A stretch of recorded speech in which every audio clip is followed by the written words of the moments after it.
সুপ্রভাত আমার প্রিয় বন্ধুরা, কেমন আছো তোমরা সবাই? আশা করছি অনেক ভালো আছো। আমিও খুব ভালো আছি। আমি পূজা। আমার ছোট্ট সংসারে তোমাদের আরও একবার অনেক স্বাগত, অনেক ভালোবাসা। আজকে কিন্তু শুক্রবার, আর এখন ঘড়ির কাঁটায় প্রায় সকাল 7:30। মেয়েটা প্রতিদিনের মতো ওকে খাইয়ে আমি পাঠিয়ে দিয়েছি টিউশানে। সকালবেলা উঠে মেয়েকে খাইয়ে টিউশনে পাঠিয়ে দিতে পারলে যেন আমার যেন কাজ একটা হালকা হয়ে যায়। তারপরে তো চা খাওয়া রয়েছে।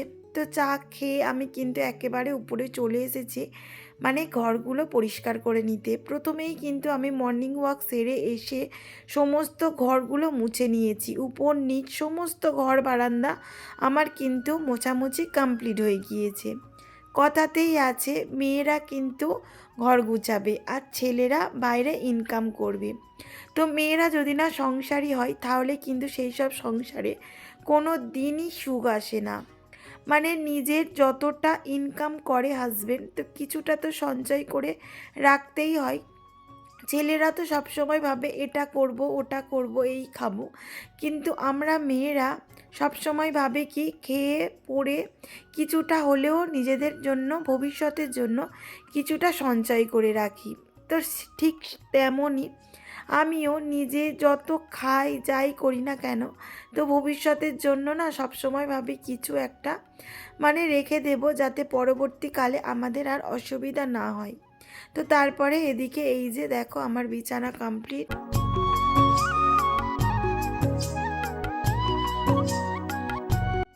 ঘর গুছোতে গুছোতে মাঝে মধ্যে এত বিরক্তি আসে, মনে হয় কি যাদের ছোট ঘর তাদের অনেক ভালো। ঘর বারান্দা যাদের মানে ছোট, মনে হয় কি বলতো তাদের এত পরিশ্রম বোধহয় করতে হয় না। তো এত বড় ঘর বারান্দা পরিষ্কার করতে সত্যি কথা বলতে কি বলতো নাজেহাল হয়ে পড়ি, জানো তো। মানে প্রতিদিন মনে হয় কি উপরের ঘর মুছবো না, মাঝে মধ্যে একদিন করে মুছবো, কিন্তু সকালটি হলেই মনে হয় কি দূর একটুখানি তো মুছেই নি, কতই বা কষ্ট হবে। কিন্তু মুছতে মুছতে না ভীষণ ক্লান্তি এসে যায়। প্রতিদিন আমার এটা হয়, প্রতিদিন। তো এখন এডিটিং করছি, মনে হচ্ছে কি কালকে আর করব না, কালকে আর উপরের ঘরটা মুছবো না, এই রকম মনে হচ্ছে জানো। কিন্তু সকালটি হলেই ব্যাস, আবার যেই কি সেই মনে হয় কি চলো ঘরটা মুছেই নিই। গুড মর্নিং বন্ধুরা। তো এই যে সকাল থেকে উঠে একটু টাইম পাইনি যে আমি চুলটা আঁচড়াবো, বুঝলে তো। চুল আঁচড়ানোর পর্যন্ত আমি টাইম পাইনি সকাল থেকে উঠে। সেই ভোরবেলা উঠেছি, 5টা পৌনে 5টাতে আজকে উঠেছি, কারণ মেয়ের রয়েছে স্কুল। এবারে ওই যে উঠেছি তখন থেকে উঠে মানে উপর নিচ ঘর দৌড় মোছামুছি, তারপরে মেয়েটাকেও পড়তে পাঠিয়ে দিলাম, খাইয়ে নিজে একটু চা খেলাম, খেয়ে যে নিজের একটু চুলটুকু আঁচড়াবো সেটুকু টাইম আমি পাইনি। তো এই আর কি। তো চুলটা একটু আঁচড়ে নিই। এত হেয়ার ফল হচ্ছে কি বলবো তোমাদেরকে, মানে প্রচুর প্রচুর হেয়ার ফল হচ্ছে, বুঝলে তো। কেন এরকম হচ্ছে না বুঝতে পারছি না। অনেক যে যা বলছে মানে ইউজ করছে, কিন্তু কিছুতেই মানে হেয়ার ফল কমছে না একদম। তো চলো, হাজবেন্ড নিচে আবার মাছ নিয়ে এসেছে, লাইলন টিকা মাছ এনেছে। তো সেটা কাটতে হবে, কেটে আনে না, কেটে দেয়নি। তো চলো কাটবো। এই দেখো এইটাতে সমস্ত গার্ডার রয়েছে আমার, দেখছো এই দেখো অনেক রকমের গার্ডার। এই যে দেখছো, যেগুলো আমি ব্যবহার করি না বেশিরভাগ সময়, দেখতেই পাবো আমি চুলটা কামড়ে দিয়ে একেবারে এইখানে তুলে রাখি, কারণ বিরক্ত লাগে আমার ঘাড়ের কাছে চুল আসে এলে, যেই কারণে। তো চলো, প্রতিদিন মানে কেউ না কেউ আমাদের বাড়িতে আসছে, বুঝলে তো। তো ঘর দোর পরিষ্কার করে রাখতে হচ্ছে। তো চলো নিচে যাই এবার। সকালবেলা মানে মাছটা যদি না কেটে আনে হাজবেন্ড, মানে কি বলবো, যেন মনে হয় কি ওটাই বোধহয় সব থেকে বড় কাজ। আর সকালের এই যে আঁশটে গন্ধ আমার একেবারে সহ্য হয় না, জানো তো, মানে কেমন গা গুলায় বমি পাই। আমি এই আঁশটে গন্ধ সকালবেলা একেবারে সহ্য করতে পারি না। কিন্তু কি করব, মাছটা তো কাটতেই হবে। তারপরে এই যে মাছের মানে কাঁটাগুলো যে রয়েছে এত শক্ত, মানে কি বলবো বন্ধুরা, কাটতে গেলে যেন মনে হয় কি এক্ষুনি হাত কেটে ফেলবো।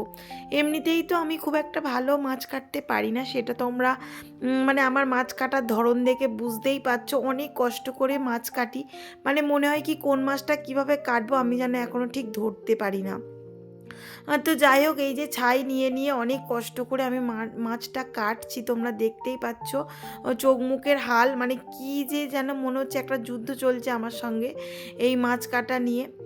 তারপরে ওই যে মা আবার আমার সঙ্গে গল্প করছে। তো মা বলছে কি চলো তাহলে আমি কেটে দিই, তুমি ওঠো। আমি বললাম কি না থাক। ওই সময় মা মানে ঘর মুছতে যাচ্ছিল। তো বললাম কি থাক, তুমি তোমার কাজটা করে নাও, আমি মাছটা কেটে নিচ্ছি। এবারে কি বলো তো, মেয়ের স্কুল থাকলে তো তাড়াহুড়ো আমাকে করতে হবে, না হলে ওকে টাইমে আমি খাওয়াতে পারবো না। তো মাঝে মধ্যে ভাবি মেয়েটা কবে বড় হবে, একা একা হাতে তুলে খাবে, কিন্তু ও খাবে না, বুঝলে তো। ও কিন্তু খেতে পারে কিন্তু তবুও খাবে না। তারপরে এই যে মাছ রয়েছে, মাছের তো ও কাঁটা বেছে খেতে পারে না, খাইয়ে তো দিতেই হবে। তো সকাল টাইমে ও মাছ থাকলে কিন্তু ও ভীষণ বিরক্তি হয়ে যায়। আমার মেয়ে কিন্তু মাছটা অতটা খেতে পছন্দ করে না, জানো। ও সকালবেলা ডিম কিংবা মাংস হলে বেশ ভালো হয়। তোমরা দেখতে পাচ্ছ আমাদের পুকুরের জলের কেমন হয়ে গেছে, মানে জলের কেমন অবস্থা। যখন আমাদের ডিপ টিউবওয়েল হয়নি, তো বুঝতেই পারছো আমরা কি অসুবিধার মধ্যে দিন কাটিয়েছি। তো ভীষণ ভীষণ আমরা কষ্ট পেয়েছি, জানো, যখন আমাদের ডিপ টিউবওয়েল হয়নি। তো তারপরে এই যে পুকুরের জল তো গরম পড়লে এই রকম অবস্থা, পুরো সবুজ হয়ে যাবে, মানে ব্যবহার করার উপযুক্ত আর থাকবে না। এই কারণেই কিন্তু আমাদের ডিপ টিউবওয়েল করা হয়েছিল। তো এই যে হাজবেন্ড যে মাছ নিয়ে এসেছিল আর কি, লাইলনটিকা মাছ, তো আলু বেগুন আদা বাটা দিয়ে একদম সিম্পলভাবে তরকারিটা করব। তো তোমাদের সঙ্গেও রেসিপিটা শেয়ার করব। তো তোমরা দেখো, যারা নতুন সংসার করছো তাদের জন্য অনেক হেল্প হবে। তো ওই যে মাছটা ভাজলাম, তো মাছের তেলেই একটা শুকনো লঙ্কা ফোড়ন দিয়ে তার মধ্যে এই যে আলু আর বেগুনটাকে খুব ভালো করে কিন্তু ভেজে নিতে হবে। সবজি যদি না ভালো ভাজা হয় তাহলে কিন্তু তোমার একটা বাজে গন্ধ আসবে, বুঝলে তো। সবজিটাকে কিন্তু খুব ভালো করে তোমাকে ভেজে নিতে হবে। তারপরে এই যে সবজিগুলো বেশ ভালো করে ভেজে নিয়ে তার মধ্যে দিয়ে দিলাম আদা বাটা আর শুকনো লঙ্কার গুঁড়ো আর ওই যে হলুদ গুঁড়ো, নুন দিয়ে বেশ ভালো করে কিন্তু কষিয়ে নিতে হবে। নিয়েই জল দিয়ে দিলেই রেডি হয়ে যাবে। আর ফুটে উঠলে আলু সিদ্ধ হয়ে গেলে তার মধ্যে মাছ দিয়ে দিতে হবে। দিয়ে দিলেই কিন্তু রেডি হয়ে যাবে তোমার আলু বেগুন মানে আদা বাটা দিয়ে ঝোল। তো এই যে দেখো মেয়েটা যাচ্ছে স্কুলে, স্কুল আর আজকে অনেকটা দেরি হয়ে গেছে, 10:35। বসবো, প্রায় 10:35-এর মতো বাজে। 10:40-এ স্কুলে ঢুকতে হয়। হাজে দেবো কোন প্রেয়ার লাইন শুরু হয়ে যাবে। 10:40-এ ওদের স্কুলে ঢোকার নিয়ম বলে দিয়েছে, নোটিশ দিয়েছে। তো আজকে একটু দেরি হয়ে গেল, যাচ্ছে এই যে দেবে। হ্যাঁ কেন ঢুকতে দেবে না কেন? তো এই যে আমাদের সেবাশ্রয় হচ্ছে এইখানে, এই যে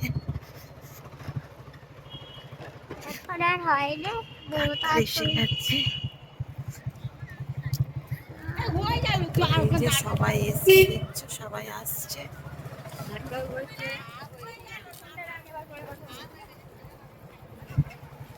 সবাই ঘুরেছি।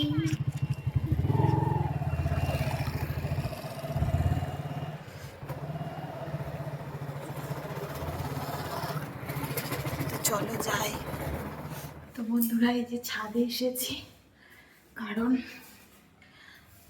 ছাদ ঝাঁটতে আমার বোন দিচ্ছে ঝাঁট। কিছু মাথায় দিচ্ছি পাগলি, ওই দেখ, আমার বোন ঝাঁট দিচ্ছে, চলো আমি দিই। কি তুই মেয়ে কর না, গায়ে পায়ে কিছু দিস নি কেন? তো চলো আমিও ঝাঁটটা দিয়ে এবারে। তো স্কুলে থেকে এসে বোনকে বললাম কি চল ছাদটা গিয়ে ঝাঁট দিয়ে আসি। তো ছাদে দুদিন আগে এই যে টাইলসের কাজ হয়েছিল, তো তারপরে না বেশ নোংরা নোংরা হয়ে গিয়েছে জানো, মানে কি হোয়াইট সিমেন্ট ওরা ব্যবহার করেছে সেগুলো ছাদে পুরো ভর্তি। এবারে জামা কাপড় দিতে এলে না এত ওড়ে, তো এই কারণে এই যে ছাদটা দু বোনে মিলে ঝাঁট দেব। তো আগের বারে তোমরা দেখেইছো আমি একা দিয়েছিলাম, কিন্তু আমার ভীষণ কষ্ট হয়ে গিয়েছিল জানো, এত ভীষণ ধুলো। তো একা এত বড় ছাদ ঝাঁট দিতে ভীষণ ভীষণ কষ্ট হয়েছিল। তো এবারে ওই জন্য বোনকে বললাম কি চল দুজন মিলে দিই, তাহলে হয়ে যাবে তাড়াতাড়ি। তো ও রান্না করছিল, ও রান্না করতে করতে আবার এলো। তো এই যে দেখতেই পাচ্ছ কেমন ধুলো উঠছে, দেখতে পাচ্ছ। তো গামছাটা বেশ ভালো করে নাকে জড়িয়ে দিয়ে এই যে ঝাড় দিচ্ছি। তো এত কাজ, মানে আমি কোনো দিন ভাবতে পারিনি যে এত আমি কাজকর্ম শিখে যাব, বুঝলে তো। বিয়ের আগে আমার মা বলতো কি বলো তো, তোকে এক শ্বশুরবাড়ি একটা দরজা দিয়ে ঢোকাবে আর একটা দরজা দিয়ে বের করে দেবে, একদম কাজ করিস না তো, এই রকম আমার মা কিন্তু বলতো। কিন্তু সত্যি পরিস্থিতি মানুষকে কত কি না শেখায়, তাই না বলো। বেশি ফেলে দিয়েছো, চল চল, চল। বেশি নিয়ে চল।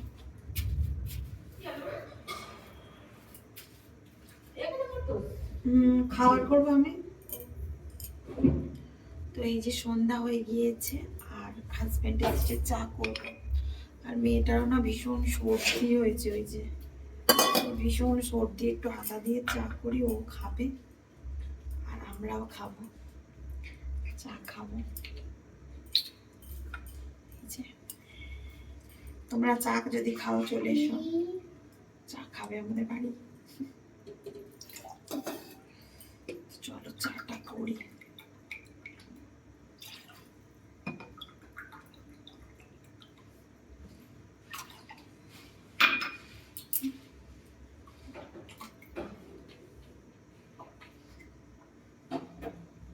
পড়ে পড়ে লেখো সি এ।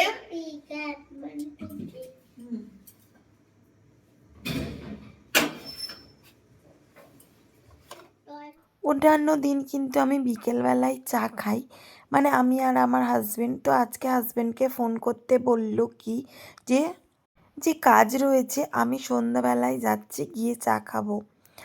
তো আজকে বানাবো লাল চা, একটু আদা দিয়ে বানাবো, কারণ মেয়েটার শরীরটা ভালো নেই, মানে গলার অবস্থা ওর ভীষণ খারাপ, তারপরে সর্দি।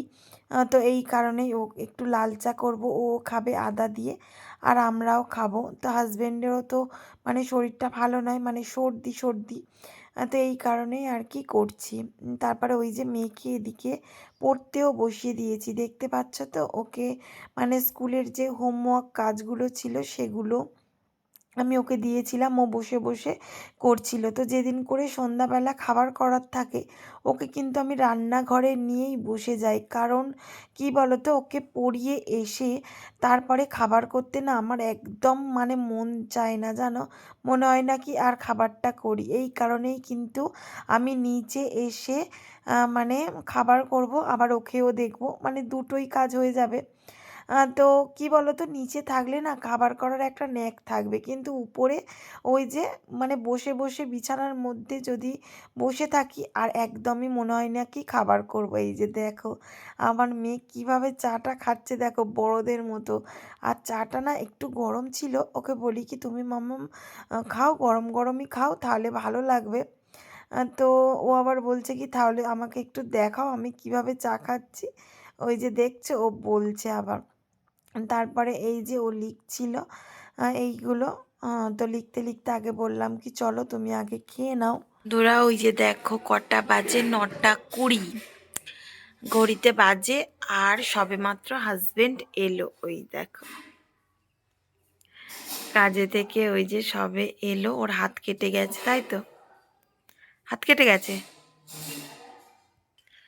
তো ওর হাত কেটে গেছে, আমি বসে বসে এডিট করছিলাম। অনেক দিন পর নিচের ঘরে আমাকে দেখছো না বলো? তো আমাদের রয়েছে না ওই টিভিটা, সেই মানে বিদ্যুৎ চমকেছে, তো তখন খারাপ হয়ে গিয়েছিল, তারপর থেকে আর সারানো হয়নি। তো এবারে গরম আসবে, তো নিচের ঘরে থাকবো। তো হাজব্যান্ডকে বলেছি এবারে টিভিটা সারানোর ব্যবস্থা করো। আর ডিনার বানিয়েছি, একটু পরোটা করেছি, আটারই পরোটা করেছি, আর মেয়ের জন্য সুজি করেছি, আর একটু মিষ্টি রয়েছে, মাছের তরকারি রয়েছে, এই ডিনার করব। তো যাই হোক বন্ধুরা, আজকে ভিডিওটা এই পর্যন্ত। যদি আমার ভিডিওটা ভালো লাগে অবশ্যই লাইক কমেন্ট শেয়ার করবে এবং সাবস্ক্রাইব করে পাশে থাকা বেল আইকনটি প্রেস করে দেবে, যাতে আমার ভিডিও সবার আগে তোমার কাছে পৌঁছে। টাটা, গুড নাইট, আবার দেখা হচ্ছে পরের দিন সকালে। টাটা, শুভরাত্রি।